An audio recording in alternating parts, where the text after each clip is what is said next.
Well, greetings and salutations, and welcome once again to the Newsman Weekly podcast. Lucky episode number 42. Why is that lucky? Richie, who wore number 42 in baseball that everyone should remember? You should ask Zach, man. I don't know that much about baseball. How about the first black I was about professional to say it Major was League Jackie Baseball Robinson. player? Yeah. Yes, you got Okay. it. See, you got to have confidence, man. When somebody throws you a question, I didn't want to embarrass and you myself. think you know, but you're not sure, throw it out there. Take a All chance. Have some risk in it. I mean, what's the worst thing that could happen? You'd be openly mocked right here on the show. I mean, yeah, you would. But Yeah. It's probably one of the only numbers I know in all of sports. Yes. Well, you know what, folks? Thanks again to all of you for joining us today. We know you got a lot of choices in this media-crazy world, podcasts everywhere you look, and we're just glad you choose time to spend time with us. My thanks also to the great folks at Relax It's Just Coffee for sponsoring this show. Caffeine and news remain inexorably linked throughout history. Richie, you can look that word up later. Coffee provides a mental boost for weary journalists who cover the news at some odd damn hours, and also the slow, deliberate act of sipping coffee while reading the news as a time-honored tradition. So, sip away. You should have asked me to spell it. No, you don't know what it means, so I don't know how you'd spell it. Folks, visit Relax It's Just Coffee in downtown Mansfield. Tell them the old newsman sent you. As I said last week, please tell them that so they know people are listening. You can also thank me later for the amazing taste you're going to get at Relax It's Just Coffee in downtown Mansfield. As you may have surmised by some of the comments in the background, I am joined once again by Zach Heiser, the executive producer of the Newsman Weekly. Good morning, Zach. How was your weekend? Morning, Carl. My weekend was lovely. I did some spring cleaning in my garage, which is I'm going to have to part 2 and part 3, but, we're getting there. How was that lovely? I mean, it wasn't bad. I enjoy working out. I'm getting to that age, being an old man, where I get outside and just work in the yard and stare at the driveway. See, I've reached that old stage of man where I don't want to do any of that crap anymore. That's fair. I guess I'm not there yet. I'm like the dumbest human being known to man. And Now, here's Carl. why. No, here's why. I pay somebody to come out and treat my lawn, right? So the grass will grow. Mm-hmm. I also take my lawnmowers to Mid-Ohio Gravely to get them tuned up, and I went and picked them up this weekend. So I pay a guy to make my grass grow, and then I pay a guy to tune my mowers so I can more efficiently mow that grass. It is absolute but stupid lunacy on my part. Yeah. If I had to do over again, I'd have a concrete yard. Right. Definitely. I also took pictures at the News Journal Classic. Oh, how was that? Basketball game Friday night. It was fun. Yeah? It was fun. The team that won scored like 150 points or something. Oh, so it's like an NBA game. It is. Yeah, There's no not much defense at all. in the All-Star game, but that's what All-Star games should be in basketball. All right. Well, I'm also joined by Grant Ritchie from Knox Pages, the official videographer of the Newsman Weekly for at least one more week. And he's also now the official Relax It's Just Coffee fetcher boy. So, Richie, explain yourself.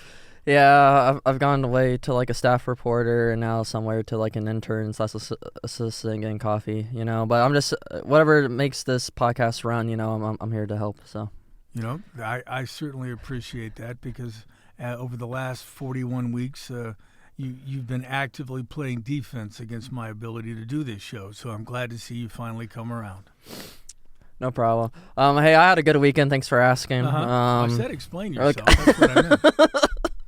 Just like watching like the Sweet 16 and Elite 8 on March Madness. I think it was like the first time all number 1 seeds have made it since, I believe, 2008. So.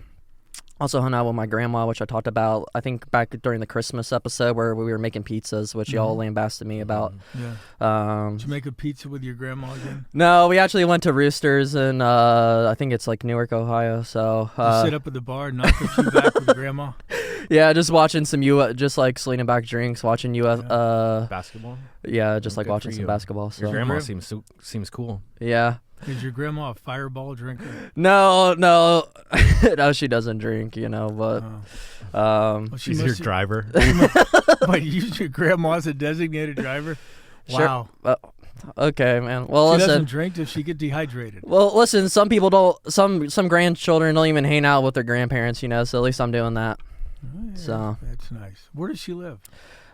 She lives. You don't have to tell us the street address. I'm not asking you to out your grandma. She lives in this general. this like small area called Fredonia, which if you're driving toward Licking County in the Newark area, it's off of State Route 13 before you get into Newark. But Okay, well, thank you for not exactly Google mapping your grandma. For all listen, I didn't give her street address away or I anything, know, and I was hoping you wouldn't do that. It would be the first edit in the history of the Newsman Weekly podcast. Yeah. Hey, folks, we got another great show for you today. In a few minutes, we're going to be joined by the man behind the most legendary sports voice in Richland County, the incomparable Mike Clapper.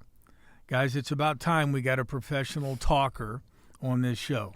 And in a few minutes, we'll have one of the best. So please stay tuned for that. He did the News Journal Classic on Friday night. Yes, so. Mike is, as you'll find out when we talk, for those of you who play video games, you may also hear Mike Clapper's voice on video games because he's just that damn good. Really? Is he actually on video games? Yes. Oh, wow.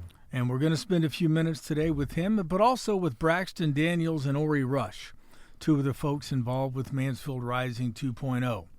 Richland Source has published these participants' ideas in a series of articles, correctly dubbed the Ideas of March, because otherwise it would be April, which it will be tomorrow.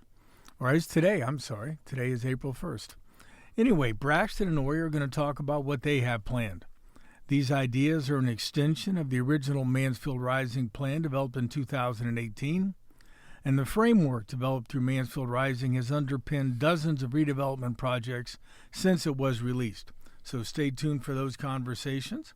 But before we get into all of that, let's talk about some local news. Hold on one second, please. Relax, it's just coffee. Thank you. Guys, we normally talk about a few stories each week. Today, I want to focus on one topic. A week-long series of stories that ran last week by Katie Ellington Serrao that provided a deep dive into the financial status and financial history of the Mansfield City School District. That series ran Monday through Friday. She did a wonderful job of examining the last couple of decades of financial issues at the district. I'm not going to try to recap it all here. There's a lot of really great stories. So you need to go take a look back at the series on the Richland Source website. But kind of here are my own personal biggest takeaways from the coverage that Katie provided. Keep in mind, this is just one old man's opinions, folks. And Richie, Heiser, you guys may have your own thoughts. So you're declaring this is going to be some opinion based. There's some opinion based thoughts coming. All here. right, good. I mean, it's also fact based, but it's opinions Sure. based on facts. You can find that coverage on our homepage at richlandsource.com. We pinned them there. So if you just go and you scroll down past the first, get to the purple box, you'll find Katie's series. So definitely go read that if you haven't yet. For anybody who doesn't understand how the Mansfield City School District has progressed to the point that it has reached, this series explains it. All right, first takeaway. Mansfield City Schools has had declining enrollment for more than 20 years. At the turn of the century, more than 6,300 students were enrolled in the district. It's less than half that now.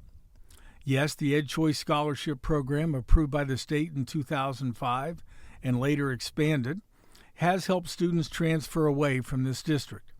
State funding, however, is tied to enrollment. Fewer students means fewer dollars. District leaders have got to find a way to keep students in the Mansfield City Schools and also attract new ones. Yeah, that enrollment in her second article, the one published on the 25th, she's got a chart in there of Mansfield City Schools enrollment, and I was just, when I first looked at it and just kind of skimming it, it's like you can see it just starts to really go downhill in 2005, and so that's the Ed Choice. That's when Ed Choice kicks in. Yeah. But I mean, she could only look so far back into in the making of one graph. And by the way, she has some outstanding graphic looks throughout this series. I mean, the enrollment was declining before then, but it's certainly gotten worse. But I guess, I mean, you can shake your fist at Columbus and say, why are you doing this to public schools? Ed choice. Yeah, you know, why are you doing ed choice? Why are you doing this to us? Fact of the matter is, that's the law. Mm-hmm. You can't change it. I mean, you can lobby to change it, but if you don't succeed, you still got to compete. Well, and that's the edge. I mean, that's only people are going to take that choice because it's a underperforming school, right? Yeah, that's the idea behind ed so choice. the instead of you could say, well, yeah, let's change the law or just not be underperforming. Right. Maybe. I mean, I don't know. Come up with ways. Again, it's a matter of finding a way to keep students in the district and attract new ones. And two of those things need to happen. Takeaway number 2. Excuse me. The district has been under the toughest of state scrutiny before, including financial emergency. If it doesn't want to end up there again, district leaders must make the hard decisions like they did last week when they voted to RIF some teaching positions and also administrative positions to trim expenses to meet revenues. The alternative is giving the state a very big hand in making local education decisions due to finances. Because if the state has to come in, you don't lose all control, but the state's going to make you do things you don't necessarily want to do. So. And did that happen in 2012, 13 when they were in? I'd have to go back and look at the exact years. It was under fiscal watch. It's been under fiscal emergency. Mm-hmm. It's had to produce 2 reports for the state during this school year showing how they're going to trim costs. I mean, there's just no two ways about it. Either do it yourself or the state's going to come in and do it for you. It's just, those are the facts. And those are always tough decisions, but you're saying there's no way around it, really. I mean, if you let it get to that point, right, you don't really have a choice. But hopefully with the decisions the board made last week and decisions they'll make going forward, we won't get to that point. I'm just wondering, like, why this continues to be an issue over like several years. Like, wouldn't you see a problem, then try to fix it? That is a great segue into takeaway number 3, Richie. Great job. Union leader Brad Strong told Katie the big staffing cuts the school board made last week would not have had to have been so sweeping if the district had simply right-sized to match enrollment all along. Quote, "We're now a district of 2,700 kids," Strong said. "We've cut the student population in half since 2004. He also said, quote, "We just kept hiring like there was no problem." And that is a problem. Strong is right, and the board needs to listen. Until you stabilize enrollment and begin to grow again, you got to keep a handle on the number of staff members that you're employing. So in other words, like, you shouldn't have had to make 60 cuts because you shouldn't have never hired that many. Right. And I mean, it's like and I'll use this as an example. You could have done it through attrition, okay? When I was the managing editor at the Mansfield News Journal, I came back in, what year was it? 1997. We had 47, 48 people in the newsroom. We were sold a couple of times. We were bought by Gannett. And over 12 years, we right-sized, as Gannett used to tell us, down to 23 people by the time I left. We never laid anybody off. We just didn't replace everybody when they left. Mm-hmm. So if you had been right-sizing as you go along, as enrollment declines and revenues maybe aren't as strong as you want them to be, you make decisions incrementally rather than one big fell swoop. Anyway, That's kind of the idea behind that. Why did they keep on hiring when the enrollment was down? That's a very good question, because you're under pressure to make hires and do things, and you think maybe you're a bigger school district and there's certain fiscal realities that you're not ready to face. Well, it's time to face them. And I think, like I said, this board did that last week. Did it have to be that way? Probably not, but I think they've kind of set themselves on the right path. Well, and on the other side of that coin too, it's like being understaffed isn't where you don't want to be in that position either, and not getting students the help they need, whether it's through like intervention specialists or, giving them certain specials and extracurriculars, Right. So I think it's obviously a balance. I mean, there are certain things that this school district does very well that I think it can use, maybe expand to attract more students. Spanish immersion school, obviously a big hit. The STEM program, which I believe is out at, which school is that? Is it the one out off Trimble? No, it's off Spring Mill. Spring Mill, Yep. yeah. Yeah, out of the STEM program is obviously a big draw. They've got a very attractive building. Mansfield Senior High School is not that old. It's a very attractive building. There's places to. They have a very good tech program. There's a lot of things that they could be selling to try to attract more students. Right. And that's part of the problem too, is just the marketing of the district. Right. You got to market the district. Now that there is ed choice, you have to fight for those enrollment numbers. Right. Those kids don't have to go to your school. Right. They can go someplace else. And that kind of segues into what my fourth and final and biggest, I think, takeaway from the series. And Katie touched on it very well in her final story. It's time for city residents to get in the game. Katie's reporting included contact information for district leaders, including the superintendent, the treasurer, and all 5 school board members. She pointed out when the school board regularly meets, and it's time for you to make your own voices heard on the issues facing the district. But that's not enough, folks. There are 3 seats on the 5-member school board up for election in November. It is vital that this election be a contest of ideas among multiple candidates who offer a variety of skill sets to lead this district. 2 years ago, there were 2 seats open. Just one candidate filed in time to have her name on the ballot. 2 other candidates ran as write-ins. In 2021, when these same 3 seats were open that are going to be open in November, just 2 candidates filed in time to have their names on the ballot. 2 others competed as write-ins. The children in the Mansfield City School District deserve to have a 2026 board election like no other. I hope there's a swarm of people interested enough in public education to file petitions and run for a seat on this board. By the time Katie's series had finished, one person had already taken out petitions to run for a school board seat. I'm almost certain there's going to be more. I pray there are. This is a school district in need, and the first thing citizens need is a choice for board leadership. Yeah, that's huge. So 2026, it's not this. I'm sorry, 2025. Did I Okay. say 20? You Run did. that back. It's 2025. 2025 board Yes. election. So A board election you do not have 20 that much time. No. If you want to file a petition, what's the deadline for I'd filing a have to petition? look. I mean, there's no probably- primary for it, so it's going to be in November. Right, by the end of the summer, for sure, right? Go to the Richland County Board of Elections website. All that dates and information are on there. But, folks, people got to have a choice when it comes to school board members. They've got to have folks who are willing to put their ideas out there. We need a wide mix of skill sets, whether that be finance, education, social skills, whatever it takes. But there needs to be a school board choice for voters this fall.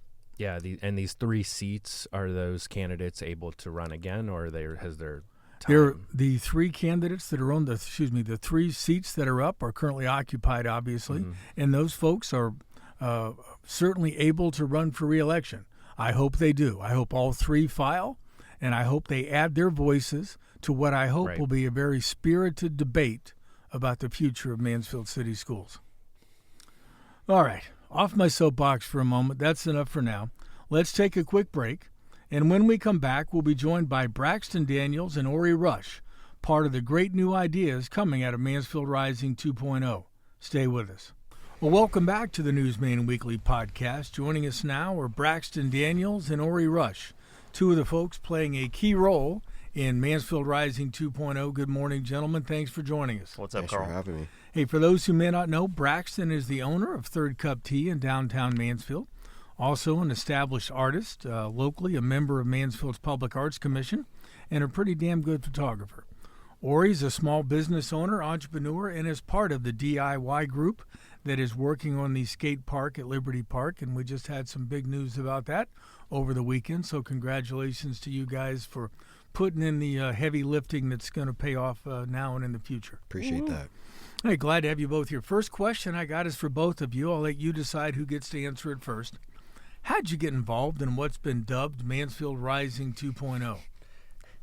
Oh, I was cornered. Yeah, that's. Yeah, they definitely put me in a dark I was corner. assaulted yeah. held No, it. okay, so there was physical violence Yes, involved. yes, Okay. and verbal. But Yes. no. Allie Watson approached me at the shop at Third Cup and told me about what they were doing and the work that they've been doing and what they got done and asked me to be a part of it. And it was one of those things where you kind of couldn't say no. So It's hard to say no when those folks come calling. no, But Orie, yeah, there is no option. what about you? Yeah, Jay hit me up, and I had heard and read a lot about the 1.0, and it just seemed like an incredible opportunity, and I just loved what they were doing already. So yeah, kind of couldn't say no. So what was that experience like? As I told, I think it was Nan McCartney and Sandy Mesner last week, I was in Austin, Texas, where you guys went for South by Southwest. I was at a newspaper conference there 40 years ago, and Wow. sorry to mention 40 years because that's a long time ago. But Austin, for a guy who was from a small town in Northwest Ohio, Austin was a completely different world to me, even back then. So what was it like for you guys when you went down there? For me, it looked like a city that. Pull that mic up, Braxton. Yeah. There you go. To me, it looked like a city that knew how to work. You know what I mean? Like the city just worked. It worked for pedestrians. It worked for people that didn't have transportation. It worked for, people who wanted to live downtown locally in their community. Like it just worked. Everything was. I think we were down there. I don't know how many days, but like there was no need for a car, an Uber, or anything. Like you could ideally walk everywhere. And I think that does so much for people who don't have access to transportation or people who want to, reduce their carbon footprint and different stuff like that. Like it just worked. Yeah, my youngest son lives in, for almost 3 years now, has lived in Barcelona, Spain. And he doesn't have a car, and he never will have a car. And everything is either bus, tram, or train, and he doesn't have any problem getting around. So, and that's a fairly large city, too. Yeah, I think prioritizing, walkability, cities that you can, that you don't need to be into a car to enjoy and then to park that you can kind of get through, easily access.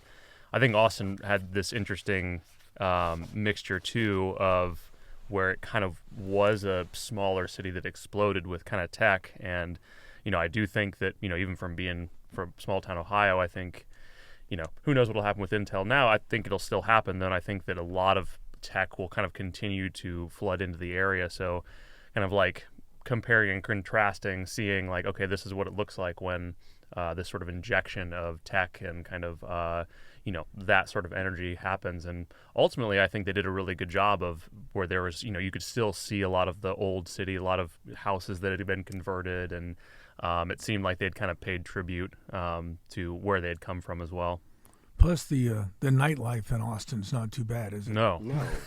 No, it works. They didn't have to reinvent the wheel. They just, reshaped it to roll and work better. And I think that was the biggest thing that I took away from it. Prioritizing music, prioritizing comedy, Creativity, art, just everything going on everywhere. You can walk into a place and there's something happening. Yeah, everybody had space. Everybody had a reason or felt a reason to be included with something, no matter what industry or what background you came from. Like you could make it down in that city. It's pretty dope. Did you make it to any tapings? What's it called? Kill Tony? No. No? Okay. No, we did not. No, I'm actually going to Austin next week for a One Wheel Festival, and we were really hoping that we're going to be able to catch a Kill Tony, but this is the 1 week that he's not doing it. Yeah, my oldest son had got me watching Kill Tony on YouTube, and it's a different kind of thing. It is. He is It's a fun idea. It's a great idea, and I feel bad that he got caught up in the stupidity of politics. But Sure. the guy's really funny when he's not being stupid. So tell us, Braxton, what idea did you come back with? If you could describe it to us, and what do you think it's going to take to bring it to fruition? I had the idea. I mean, I look at our city. I look at our youth. I see a lot of kids not having a sense of belonging. A lot of community members not having a sense of belonging. I tried to kind of foster that at Third Cup, having that third space, a place where people can kind of go and connect. But I think on a larger spectrum, I hear a lot of people, complain like there's no rec centers, there's no places to go and do this. And I've seen, we have a lot of space and a lot of, opportunities for us to create an athletic, facility, whether that's indoor or outdoor, but it was more or less just a central hub for people to stay active, the people to connect. And it was about pushing the youth into more of like, professionalism when it comes to sports. Yeah, you can be on the high school team and do this and that, but like, how does Mansfield look if we really took the time and dedicated the energy to being like the central hub of athletics?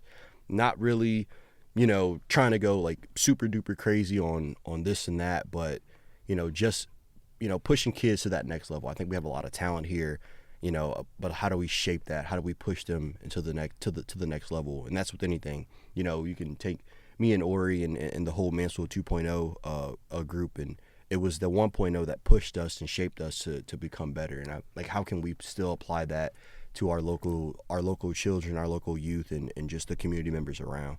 But to see that come to life, I think it's going to take a lot of effort from not only, I guess me. I've been working a lot real closely with Damien. Still talk to Jay on almost a daily basis. It's just kind of like once you're in the group, like you kind of have to. But no, just seeing everybody come together and if we can visualize it being a reality, then there's not too much that can stop us. I mean, you can look at the DIY skate group. They all stuck together. They all just did it. No one complained. No one, didn't wait for this or that. They're like, hey, if we got to buy a bag of concrete a day to push it, then by all means, we'll get it done. And I think that's going to take the same amount of effort from a group of people, myself and others included, to make it a reality. And this would be a facility that's more downtown rather than, they just put a new basketball court up at Liberty and, there's courts up at Johns Park. But you're thinking about something more downtown, centrally located. Yeah, and the reason for that is, with the Main Street project and, they're fixing up the buildings. They're paying a little bit more attention to them. Like, okay, what's Mansfield in the next 10 to 15 years? Like, yes, we don't have a ton of housing downtown, but my generation, we don't want cars. We don't want to necessarily have to drive and go all over the place to get the essentials and the necessities. Like, so I can see Mansfield being, a place of, real estate later on down the road, where people like me and my age group would just want to live downtown and be close to the coffee shop and the thrift store and the the this and the that's. But like having that area, just having that one more component, like why would I live downtown? Okay, I can. There's a grocery store around the corner. I can go take my kids over here. I can go do my work over here. My job is around the block. Hey, I can go pick up a pickup game at the park, or I can go send my kid over there to go hoop at their school. During the summer, there's not much going on for these guys. And that's why, you see them getting into trouble because they don't have anything to do. If you just, they're unattended and they just need that extra care. And I think that's kind of my vision of it. It's like, okay, if I can get in the right direction, if I can, tackle it ahead of time, have that idea. I'm not doing it for today.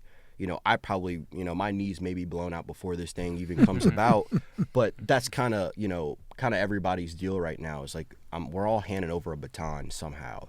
This is my baton I'm handing over to the next generation. I feel like we can all shape our future more or less if we just take care of the generation that'll be running us, governing us, leading us in years' time. Yeah, I mean, I came to Mansfield for the first time in 1990. And for those who complain about the state of things downtown, I would encourage them to get in the Wayback Machine with me and go to Main Street in 1990 and see what's happened since somebody named John Ferniak and some others came up with the carousel idea and handed that idea forward, and how that's helped to transform that whole part of the downtown. And now you're thinking about something else that can kind of push things forward. Because I remember at the time Ed Meehan was the mayor, and the standing joke was, will the last person to leave Mansfield please turn off the carousel? Because they were convinced this is a dumb idea, it'll never work.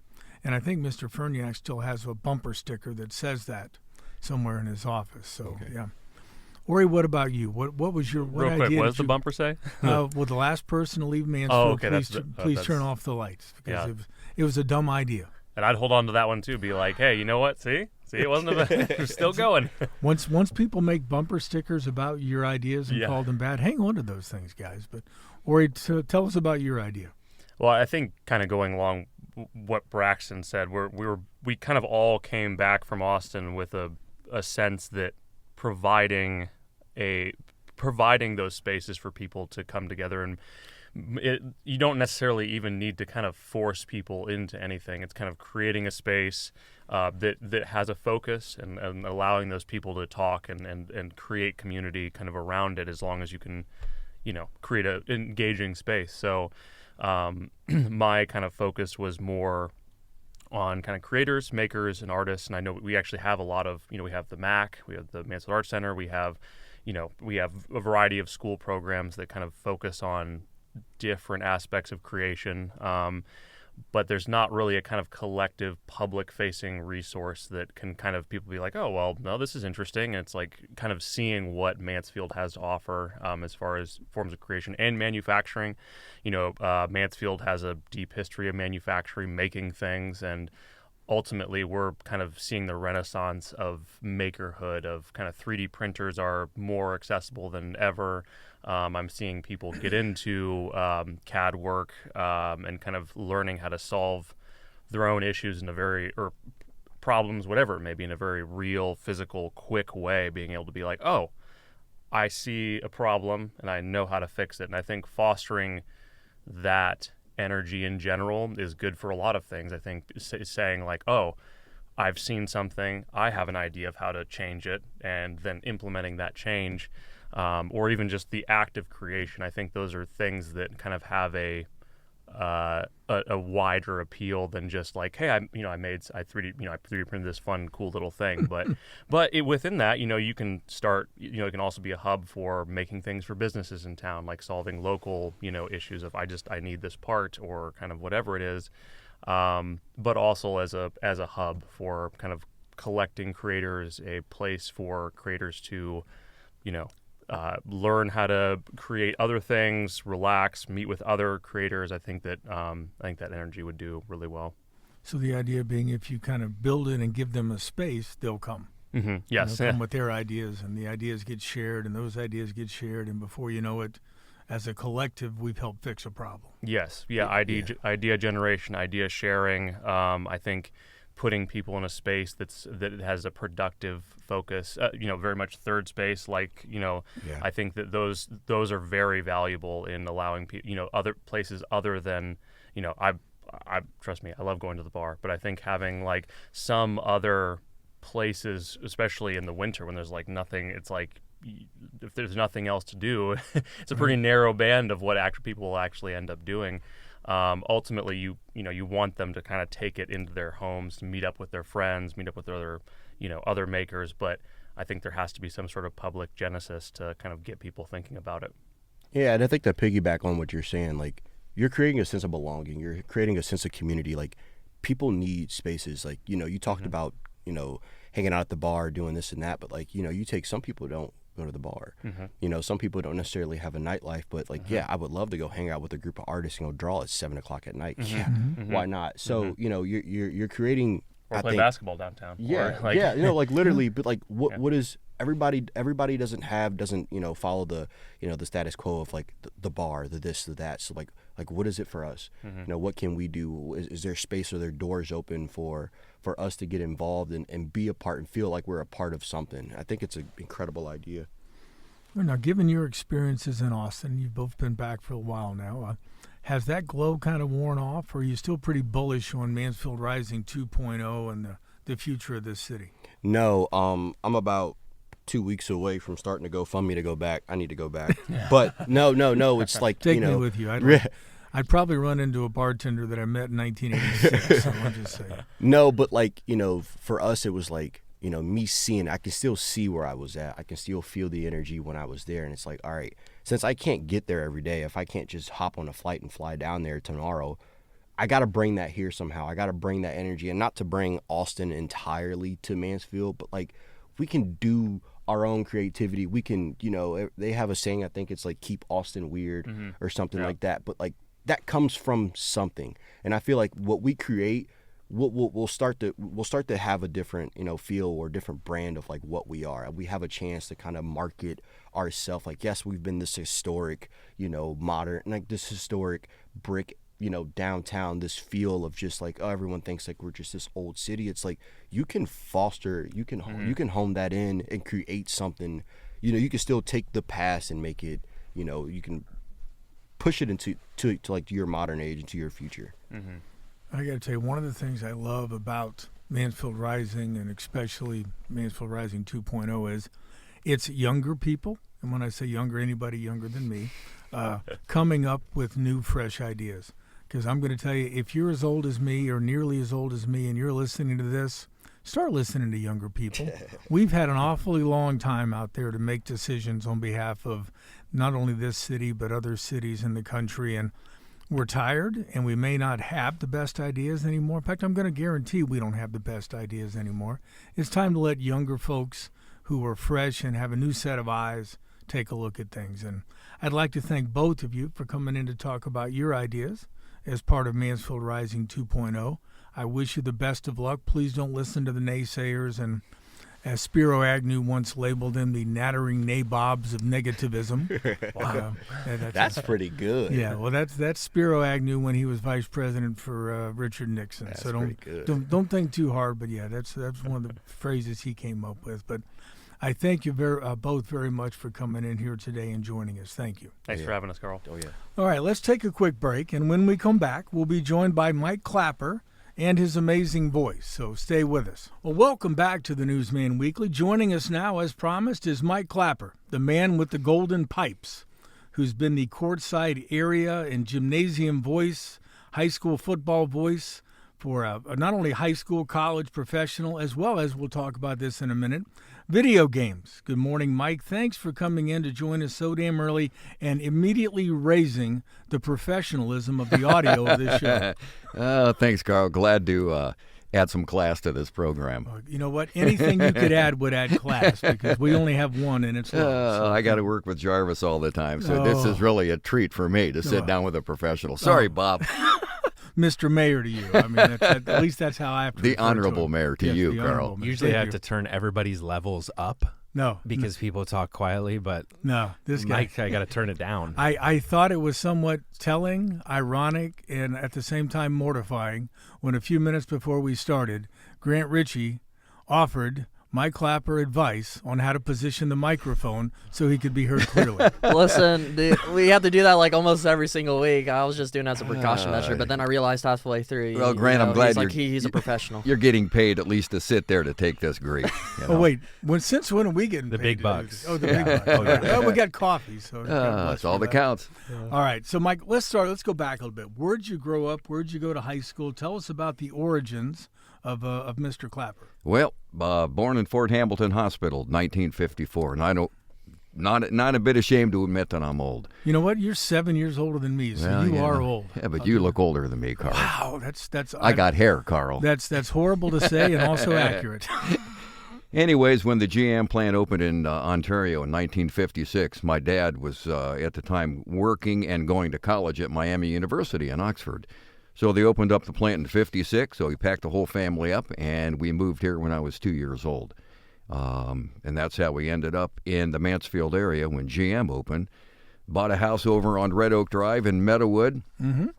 World famous for also in the neighborhood, next-door neighbors with Rick Nesta and Don Adkins of the Music Explosion. Now, those guys were some professionals. Yes, they were. Tim Corwin, a couple of streets over with the Ohio Express. So it was just like a top 40 music, a mecca back at the time. So you've heard of those guys back when they actually were a garage band. They were a garage band, and I can remember their next door. I won't mention her name. Spoiler alert. No names. Call in the sheriff every time they would be practicing at Rick Nesta's garage. Oh, I think it and, was Karen. Karen, Wasn't it that was Karen? Karen. Karen. It was the 1960s Karen. But that was a great neighborhood to grow up with. Yeah. So you went to, was it Ontario High School? Lexington. Lexington. Went to Lexington, All right. started there in 1960 or 61, whenever first grade was. Yeah. And graduated in 1972. So I spent my whole school career in Lexington. All right. So after the high school, I think you went to Bowling Green State University. I think you started out as a business major, but maybe found out numbers were maybe not the strongest suit you could have. Talk about your experience at the Bowling Green State University. Of course. Yeah, like I said before, talked to some other people. followed my brother's footsteps at Bowling Green, and they thought I was going to be a business marketing major just like them. But after the first quarter of taking stats and econ and all those great, wonderful courses, I just came home one day and I said, man, this is not what I'm going to do for the next 30 years of my career. So at the time, they had a pretty robust radio, TV, and film program, kind of like OU. Yes. You guys were big into journalism. Bowling Green more into the radio, TV, and film. And they had a campus radio station, WFAL, the Waffle. And just out of nowhere, I ran into some folks that worked there. They said, come on over, auditioned, and started doing the 8 o'clock till 10 p.m. shift. And that's how this whole thing got started. Now, what kind of music were you playing at the time, or was it, I assume it was a music station, not a talk radio station? It was, and they pretty much at the time, it was top 40 radio back then, and that was what was big on campus. Really before, the WMMS stuff and the, what do you call it, album-oriented rock stations ARM really or kicked AMR, in. Or, Kid Right. Leo. Kid Leo. Kid at the Leo. Buzzard. Yeah, Jeff Ginsbach, all those guys. Yeah. But it was a top 40 radio station, heavily influenced by the Big 8, CKLW in Detroit, Windsor. So, and Toledo had a pretty good top 40 radio station listening at the time, too. So that's what we did, top 40 radio. Now, when I was at the Ohio University, and yes, Ohio State alumni, I'm saying the in front of every college now because everybody deserves a the. You're not allowed. You're going to get sued. I don't care. Ohio State can sue me all they want to. Anyway, I started out at East Green Radio. What was our? It was carrier current, so it only went to the dorms. Only to the dorm rooms. And I learned how to slip cue records. Of course you did. And I learned how to use a cart where you put the thing in. Right. We didn't have real advertising. Everything we had was like public service messages about. I remember one was if you're about to crash, what you should do, and apparently the biggest solution was put your head between your knees, and we used to say put your head between your knees and kiss your beep goodbye, that kind of stuff. But so what was, after you graduated, what was your degree in, and kind of where did you go from there? Well, it was radio, TV, and film, and I was pretty lucky at the time. There was, it's really hard to get a break in that business. So I came back to Mansfield, of all places. There was 3 radio stations in town at the time. There was the one out in Ontario that pretty much played elevator music, very successful. And then there was 2 AM radio stations in Mansfield. They were pretty much doing cookie recipes, births and deaths, who got married and stuff like that. Fine, no big deal. I got hired by WCLW, and the building on McPherson Avenue still exists, and they have now merged with iHeart many, many years ago. But at the time, that's WCLW. They had an 50,000 watt FM signal in addition to their little teapot 250 watt AM station. Right. And I was hired by Freddie Eckert. God rest his soul. I'll always be grateful to Freddie. Freddie owned the radio station, and out of the blue, I applied. He hired me. Their current morning guy was moving on to sell appliances. You got to love the journalism / radio TV business. When moving up is going to That's sell, right. going You're to sell selling washers appliances. and dryers, Yeah, Oh, but when you're 21 years old, you need a job, and you're living at home, you said, "I'll take it, Fred." Exactly. So they hired me, and that's kind of where the whole thing started. Now let's go back. Let's go back for just a minute. I think when you were in Lansing, when were you in Lansing, Michigan? That was after I was in Mansfield. Okay, so you come to Mansfield. How long were you here? I was only in Mansfield for about 9 months, but it was really a successful stint. They wanted to completely get away from doing the Wonder What's Cooking show and try to get into a more, suburban type of a radio station, and that's what they hired me as the program director. I don't know if I knew what I was doing. I learned whatever I learned at BG. That's what I was doing. So that's what we did. We changed it and got a lucky break. A radio station conglomerate called Mid-America Broadcasting, based out of, at the time, Minneapolis, Minnesota.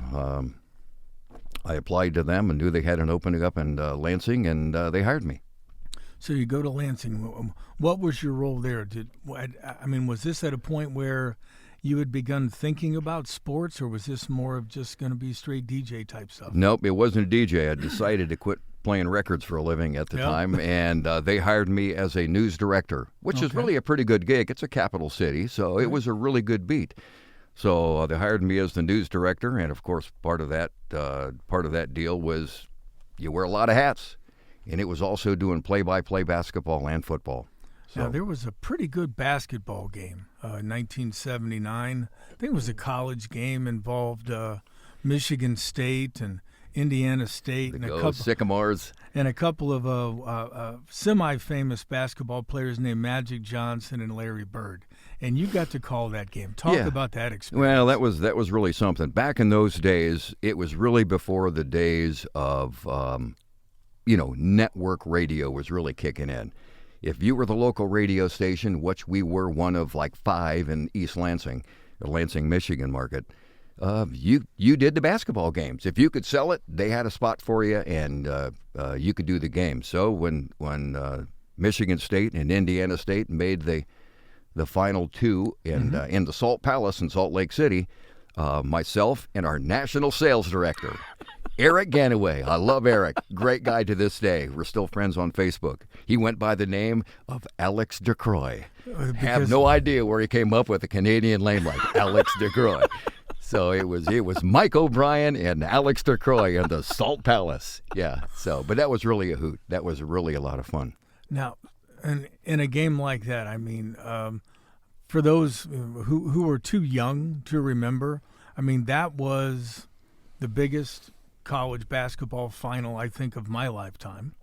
You had undefeated Indiana State with Larry Bird and Magic Johnson, who was without a doubt, arguably anyway, I shouldn't say arguably without a doubt, the best player in the country. And they're going, and they didn't like each other. I mean, everybody talked about the rivalry between Bird and Johnson, which continued obviously into the NBA with the Celtics and the Lakers. But think back to the night when you were watching that game. I mean, what do you remember most about that final game? Well, the thing that first comes to mind is where they put us. You know. Wait, are you trying to tell me the radio station from Lansing goes all the way to Salt Lake City and you weren't sitting courtside? Yeah, we were still low-hanging fruit at the time. We weren't a KMOX or somebody else, WCCO. Yeah. So we were pretty much in the top against the wall and media row. At least it wasn't in a football stadium like they do now. No, yeah, luckily for that, but I could see back then anyway. But yeah, we were pretty high in the rafters in the cheap seats or nosebleed, whatever you want to call them. But it didn't matter. We were in like a pig in slop, man. Yeah. We were in the house for that game, and I think it was only a 12-point game the way it ended up. But I still remember it was Larry Bird. Right. Against 5 guys, including Irvin Magic Johnson. Exactly. And that's the way it was. But, man, that guy could play basketball. But that was really a hoot. According to my quick research, it said this tournament final had the highest Nielsen ratings of any game in the history of American basketball. I don't know when that was written, but it's got to be 1979. Definitely would have been hyped up. Yeah, well, right.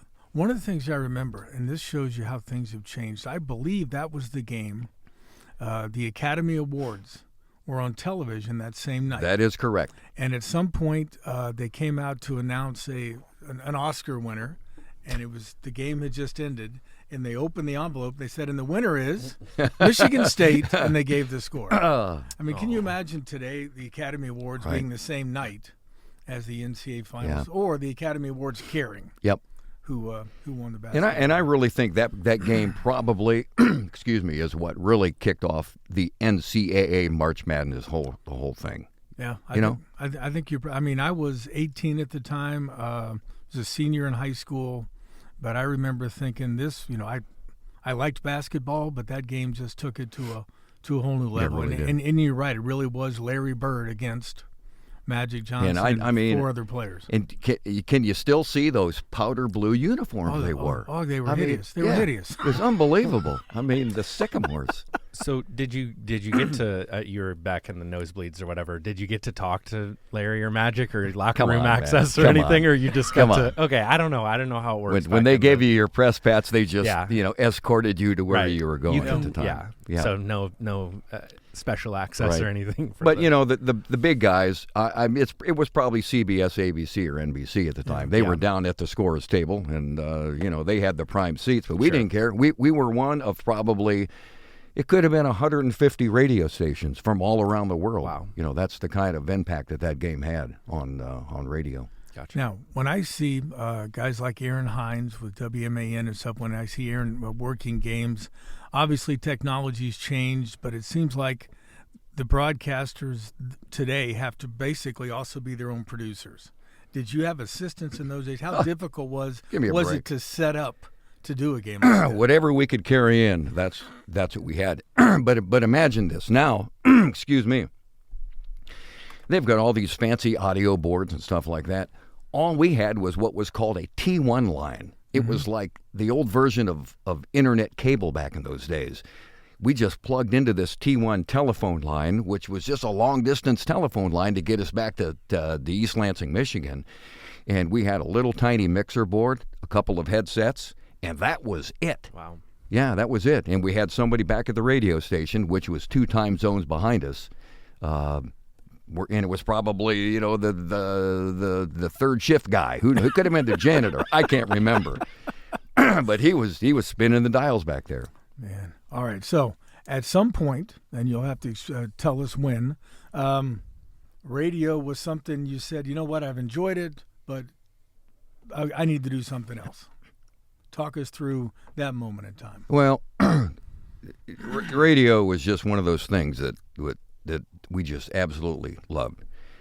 We grew up with AM radio back in the early 70s, late 60s, and there was, everybody listened to top 40 radio at the time, and when you're 16 years old, you only thought of a couple of things, sports, music, and girls. Yeah. Not necessarily in that order, Well, if you were good at sports and you liked cool music, girls wanted to hang around. Okay, well, that nixed me.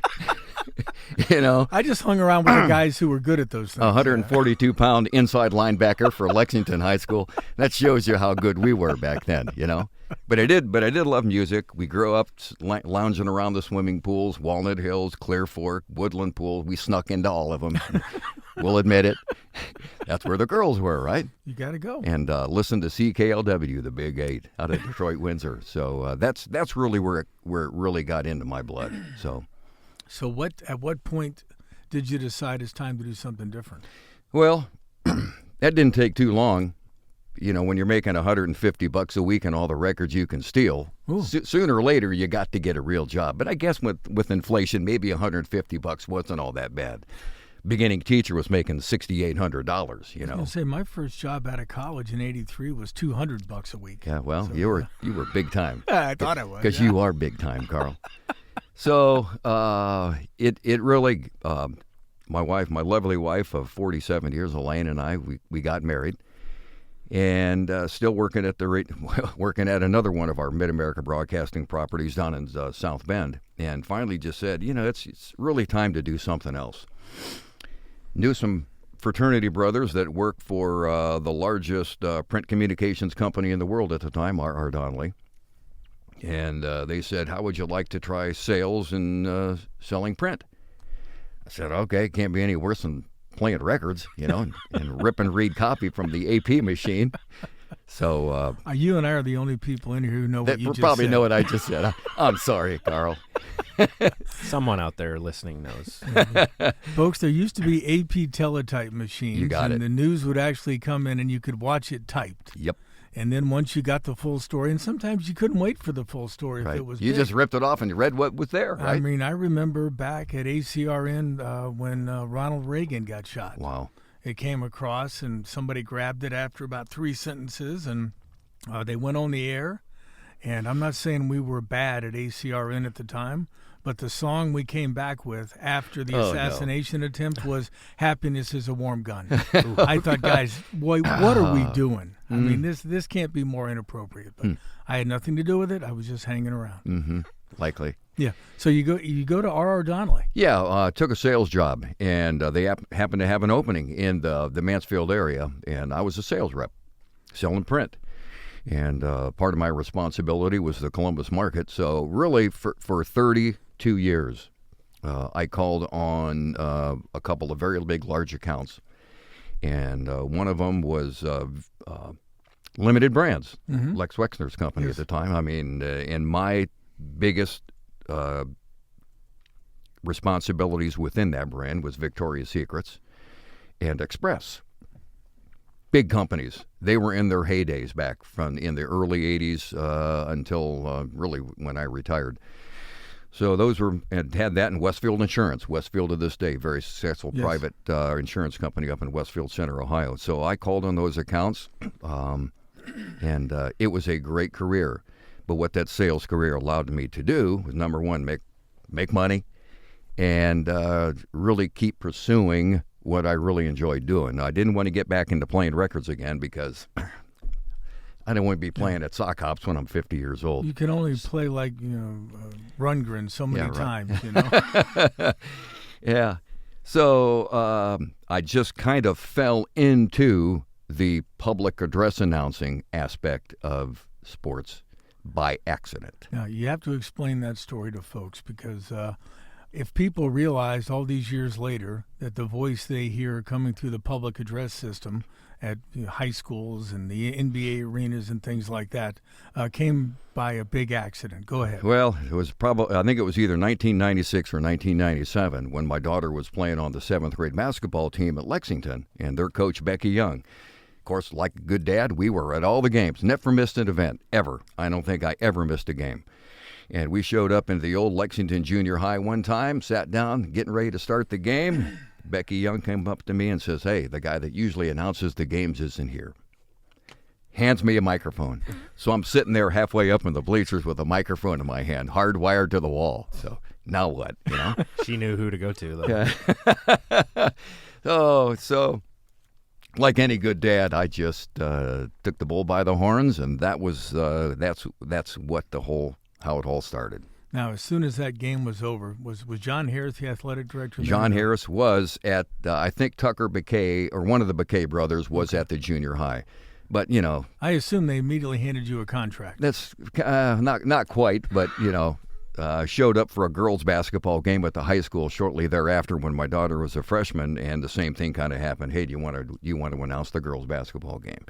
And I can remember the first game was against Madison, and boy, I butchered that thing from top to bottom, but I probably still sounded pretty good, you know what I mean? Well, I think that's part of the whole, the limited and very limited amount of success we've had on this podcast is, I don't always know what I'm talking about, but I say it loudly and strongly, right, and people, maybe they'll listen. Yeah, we can fake it with the best of them, So the first actual high school PA job was at Lexington doing basketball, right? Yes, it was. And then pretty much at the time, the guy that was doing the boys did the boys, and I don't even know who was doing the young ladies. I have no idea. But I started doing the girls that year, and here we are, 27 years later. And a lot has happened in between those 27 years. Now, 27 years, I'm going to ask you to check your memory banks, and I want you to give me your top 3 most exciting moments. In high school basketball? Yes. Or you know what? Because you also do football. So if you I did football too, yeah. If you want to throw a football in there among the top 3, and I've given you no advance warning, and I apologize for that. It just came Carl, to me. I can't tell you who was playing yesterday.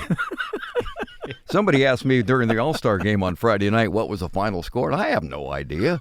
I think the North won. Yeah, that's fair. I mean, it's an All-Star game. Yeah, so. It is. But when you're doing announcing, at least the way I do announcing, and it doesn't matter whether it's high school or it's professional, it's the same routine.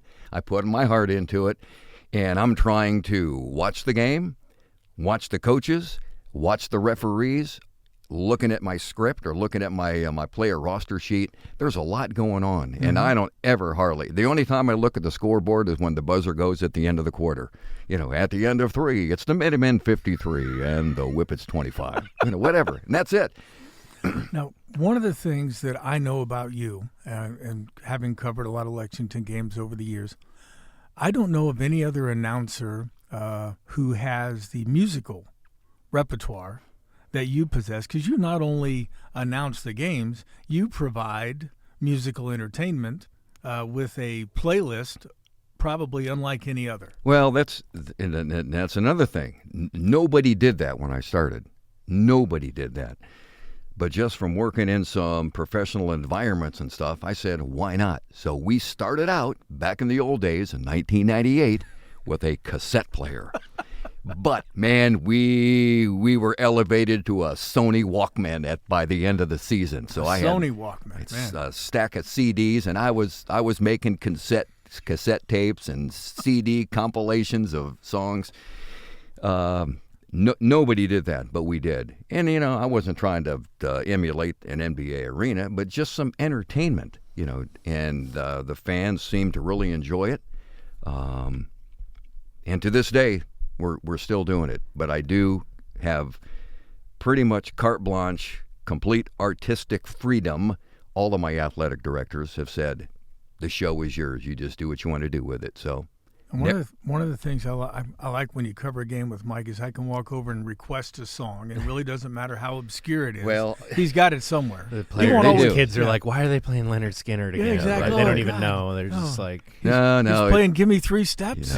There's only a couple of rules with me on my playlist. Number one, it's a no rap zone. Okay. It's a no rap zone. There's some language. And number two, it's had to sell 1 million copies for the most part. You play some beats though. You play some stuff that the kids like. Yeah, I do, and I do. But the common rule is this: when you think about it, and in our state gymnasium at Lexington, it holds 2,200 people. We've only got 200 kids over there in the student section. Right. We got 2,000 adults that are sitting up there. So who do you play to? I throw the kids a bone and some catnip every once in a while with something they like. But most of the songs are from the late 60s, 70s, and 80s. And bar none. I've only a couple of times had a couple of really older, seasoned citizen friends walk up after the game and say, Mike, it was so dark today.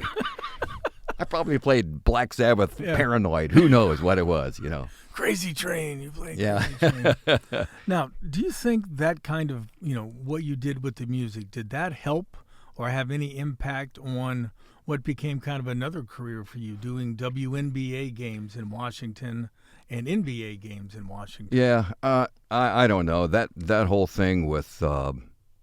Okay, you want to really know the story of how this whole thing happened? Break some news with us, Mike. This was in 2005. Lexington at the time was hosting a lot of basketball tournaments, sectionals, districts, and regionals. Mm-hmm. And we're going to get them back.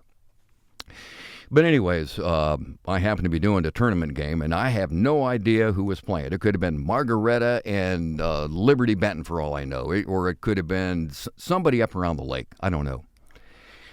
But somebody heard me do a basketball game. And at the time, in 2005, Dan Gilbert just purchased the Cleveland Cavaliers. Mm-hmm. And this is one of his marketing people, I assume, was there. And I can't remember the guy. But Dan bought the Cavaliers, and as is custom, when an owner buys an NBA franchise, they fire everybody because they want to put their own signature on it. And at the time... Even the PA guy. Yeah, including the PA guy, and that is no joke. So wait, becoming an NBA owner is like becoming a president. You just want to fire everybody. Exactly. Okay. Yeah, right. Sort of. But he fired everybody, and he hired, remember Ronnie Duncan? Yes. Ronnie Duncan was in Columbus TV market and also in Cleveland. They hired Ronnie Duncan as the PA announcer. Didn't work out. It's not his strong suit. Didn't work out.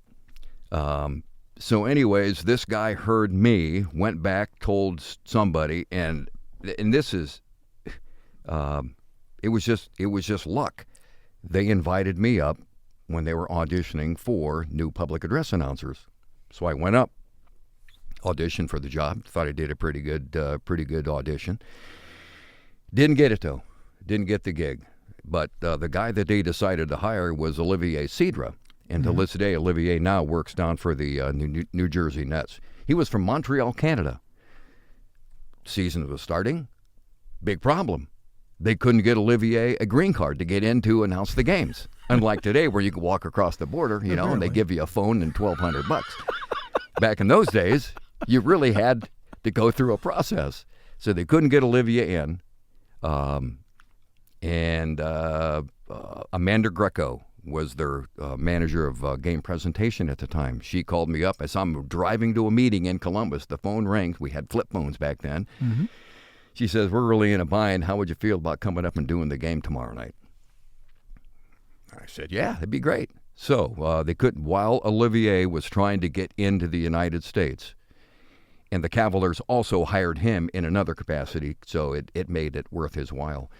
I got to do a whole bunch of preseason and regular season games until Olivier could get in to take over. So that was how that thing started.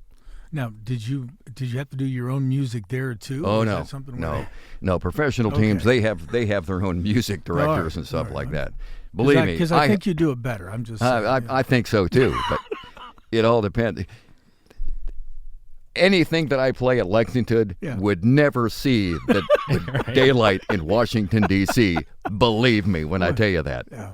So how did you? I assume that gig in Cleveland is what led to the stuff in Washington. It did. I mean, it's you know, I did a pretty decent job up there, and then they recommended me for. In 2007, Dan decided to buy the Lake Erie Monsters, the minor hockey team from Pittsburgh. Of course, they fired everybody again. You know, from Pittsburgh. They didn't want to bring anybody from Pittsburgh over to do minor league hockey, so they had me audition for the Lake Erie Monsters. Did a great job up there too, but I just decided I don't want to do minor league hockey. I just didn't, and it did conflict with basketball. I just love doing basketball, and they're the same season. Plus, how many times can you say goal? Yeah, or announce a 5-star player. I mean, there's no comparison of what the hockey announcer does compared to what a basketball announcer does. So anyways, bag that. And in 2008, the Oklahoma City Thunder had a brand new franchise. I believe Seattle moved to Oklahoma City. And they had auditions for that. And I was recommended by the Cavs to go out there and give that a shot. So I said, great. So I flew out to Oklahoma City, flew into Will Rogers International Airport, and for 10 miles as we were making our approach, all you could see was oil rigs. Man, great place to put an NBA team. And let's take them out of Seattle and put them in the middle of an oil field. I mean, I'm thinking as we're flying in, I mean, it's flat as a V&M pancake. I mean, this thing, all you could see was oil rigs. So we fly into the place, check into the Marriott, call a cab, and I'm thinking, okay, we're going to the new Ford Arena to audition. We pull up to some bar that looks like the bar in the Blues Brothers, where the country western guys, I mean, everything except the cage around the stage. And I'm thinking, you got to be kidding me. So I walk into this place, and we're auditioning before a bunch of drunks. I mean, they had this whole thing set up with microphones, and the sound system was going, but we were auditioning by applause only. I mean, I said, you got to be kidding me. I mean, they were throwing hard-boiled eggs and everything else at these guys. They're like, all right, cheer for contestant number 2. You got the loudest cheer. Exactly. Right, so here comes me, and I had a Oklahoma City blue nice shirt on with a gold tie, and all these other schlups are just in there in T-shirts and everything else. Long story short is I didn't get that job either. Probably the best non-job you ever had. Yeah, well, that they hired some tennis coach from a local high school, and about a month into the season, he got into some trouble. You'll have that if you're. Yeah, he got into some trouble with some of his high school tennis players, if you know what I'm saying. So he was out of a job pretty quickly. So guess who they called? And so you were flying back out to do games. Yeah, they called me again to bail them out until they could find somebody else. And the reason being is the NBA format for a professional basketball game. It's all very heavily scripted, and it's the same no matter what arena you go to. There's timeouts at 9, 3, and 6 in the first quarter. I mean, and at those breaks, that's when all the hoopla starts. So it's an easy hire to get a guy that knows what they're doing. They don't have to train somebody. Right. So at what point did you end up with Washington then? Okay, that was 2008. So the same old thing happened again. Ted Leonsis started AOL, billionaire. You've got mail. He's got mail. Yeah. And I had mail. That's what I remember most about AOL. So he bought the Washington Mystics and Wizards franchises. So in 2010, he fired everybody like they always do. And again, the folks from the Cavs said, "Go ahead and give it a shot." I wasn't looking for these jobs. I mean, I had a job. So I went down, drove over 7.5 hours across I-70 into Rockville, Maryland, practiced my script the whole way down there. And I'm thinking, okay, I'm ready for this thing. So got on the metro train up in Rockville, half-hour ride down to the arena, and I walk into the arena, and I thought there was going to be just, a dozen of us there. There was 250 people in this freaking arena. I'm thinking, you got to be kidding me. So they whittled that down pretty fast by just reading, some player intros and stuff like that. Got it down to 16. Another wave, we got it down to 5. Then we interviewed with Ted Leonsis himself, and I didn't get that job either. And I didn't know that at the time. So I'm driving back to good old Lexburg, and the phone rings, and it's Ted saying, you didn't get the job. And I was bummed. I was really bummed because I thought I had a pretty good chance of getting this thing. And I said, but we really liked it, and we got to find a spot for you. So just hang in there. So that led to when the WNBA season started the following summer, they called back again and said, would you be interested in doing our WNBA franchise, the Mystics? And I said, yeah, count me in. So that's how it started. But part of that deal was doing the Mystics was a full-time deal from May until October. But they also wanted me to do all Friday and Saturday and select playoff games for the Wizards. So It was the best of both worlds. I was doing the women full-time, and it was also had my foot in the door for the NBA franchise too. So it was a great gig. It really was. Now that also, I believe, kind of put your foot in the door when the folks with NBA 2K, the video game franchise. Yeah, the NBA 2K decided, 3-4 years ago that they were adding enhancements to the video experience, and they wanted to add all of the arena announcers as part of the game. Mm-hmm. So they hired a bunch of us, everybody that could, to go out to Hollywood, lay down some tracks, and they just added the voices. You recorded every scenario you could think of in a basketball game. And then with the whiz-bang magic of these kids, they put the stuff together for the video games, and then that contract goes through 2027. So how many times have you had to go back, or do you have to go back anymore? No, it's as we talked before we started recording, that you just have to go back and do some updates. Mm-hmm. Players get fired, players move on. But now artificial intelligence, now that they have the voices in the system, they can manipulate stuff. Yeah, that's great. That's kind of great. That's probably another podcast, but just having your voice, you've got your voice recorded so many times. Right. They could basically they could do whatever. An audio mic clapper. Right. Read the Declaration of Independence at Gettysburg, whatever. They can do it. Is there anything in the contract that says you can't manipulate? No, there's nothing. Because when that contract was written, several years ago, there was not AI. I mean, there just wasn't. The only thing in that contract says is they can fire you. And I can't quit. They can fire you. So, all right. One of the things I wanted to do, and we're going to get you out of here in a minute, but kind of an homage to my broadcast partner, Grant Ritchie. What I was thinking about is if we could get the Mike Clapper to give us a 25 second finish to a game in which Ritchie on his team, and you can put Heiser on his team if you want to, they're down by 2. Mm-hmm. Clock is running down. Clock is winding down. We're almost down to 0. The ball swings out to Ritchie, and he hits a 3-point shot at the buzzer to win the game. And I think because what I'm thinking is at some point Rich will get a clip of this and maybe get a tryout with a basketball team because your voice will make them believe he actually hit that triple to win the game. Is that something Carl you can be on the team too. Or he No, can be Carl, our head coach. Carl. I'd be sitting on the Carl's off the bench. Yeah, you know Right, the right. last time I tried to play basketball in the 7th grade, and it was before practice, and I was throwing the ball from half court. And the coach came out and he said, look, you got to take shots from where you would shoot in the game. So I went and sat down on the bench and threw the ball at the basket, and he didn't think that was very funny either.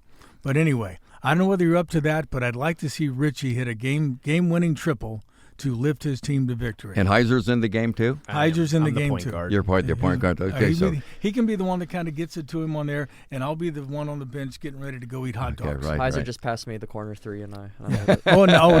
Now it's got to be a corner. Oh Jeez. man, you guys are Requirements. making it tough here. What a diva! But anyway, I'll count you down, and you kind of take us through those last 10, 15 seconds, 10-second count. and give Richie a winner. So whenever you're ready, I'll give you 5, 4, 3, 2, 1, go.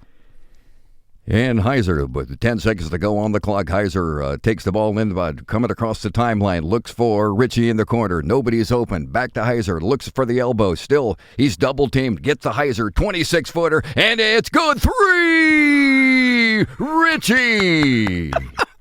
Outstanding.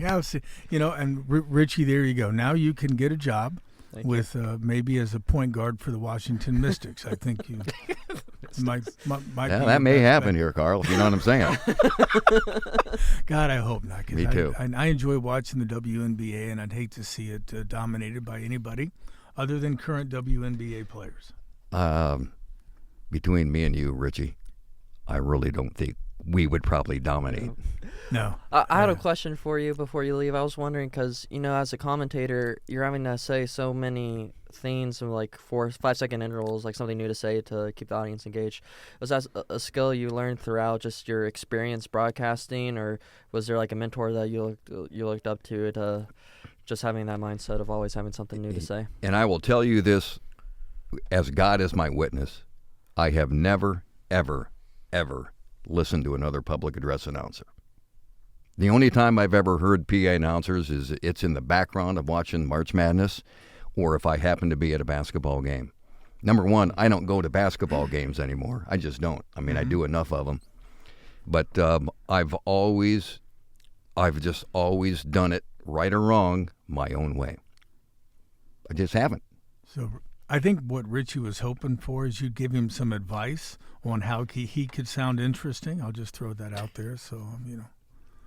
That was a good question, wasn't it? I'm saying just be yourself. Yeah, just let it fly. Speak from the heart. Yeah, right. I think that's it. There's just there's just kind of a knack for it. I don't know how to explain it. It's all timing. It's reading the crowd. It's watching. I mean, it's just. How tough is it when you're doing a game and the home team's getting drilled? Professionally, when you're at the professional level, there's lots of entertainment, and it really doesn't matter whether they're getting beat by 20 or they're getting beat by 50. There's enough hoopla going on in between with the dog catching the frisbees and the Chick-fil-A parachutes coming from the ceiling. Nobody cares. They've been drinking for 2 hours. You know what I'm saying? But for a high school game, you know, Can feel the energy. when a bit they're, more I mean, with it's pretty gone. When you look over and there's 1,000 people like this Yeah. with their arms crossed. And it's the middle of the third quarter, and the jazz band's packing up And the their back, instruments. everybody's taking off early. I Yeah. mean, you know, Yeah. all I think to do is play the Temptations, Ain't Too Proud to Beg. You know what I'm saying? I love it. And folks, we're going to wrap up today's show on that note. Many thanks to the incomparable Mike Clapper for joining us today, along with Braxton Daniels and Orie Rush. Thanks very much, Mike, for taking the time to be with us. Glad to be here, Carl, anytime. I have listened to that voice for years, and I look forward to listening to it for many years to come. But it's also nice to have somebody in the room who knows how to slip cue a record. I'm just saying. Hey, our guest next week will be State Senator Mark Romanchuk, who's going to keep us up to date with what's happening in Columbus these days. And thanks again to all of you for listening to the Newsman Weekly. I'll be back in a second to put a bow on this week's episode, but until then, remember what Mark Twain said. If you tell the truth, you don't have to remember anything.